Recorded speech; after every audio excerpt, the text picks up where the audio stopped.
Voilà, et la France n'est d'ailleurs pas le seul pays d'Europe touché par cette vague de chaleur. C'est toute l'Europe du Sud qui suffoque en ce moment. En Espagne, le week-end était particulièrement chaud. Des maximales ont même été atteintes à 45 degrés en Andalousie. Alerte aussi sur les 2 tiers du Portugal, où les autorités craignent notamment des feux de forêt. L'Italie aussi suffoque. Il fait au moins 28 degrés au moment où on se parle, à 8h30 du matin à Rome.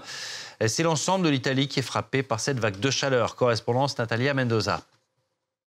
Alors, plusieurs villes ont mis en place des mesures spécifiques. À Rome, des ambulances sont placées aux abords des sites touristiques et certaines piscines garantissent l'accès gratuit pour les seniors. À Venise, des visites guidées gratuites sont organisées pour les plus de 75 ans dans des lieux climatisés. À Bologne, des refuges climatiques ont été installés. Ce sont des lieux en libre accès, couverts, climatisés, où les personnes peuvent s'asseoir et s'hydrater.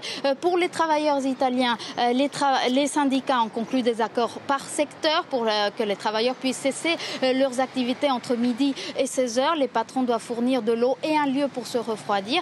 Cela concerne les travailleurs de l'agriculture et du bâtiment de 5 régions du pays. Les syndicats espèrent réussir à étendre ce dispositif sur l'ensemble des régions italiennes.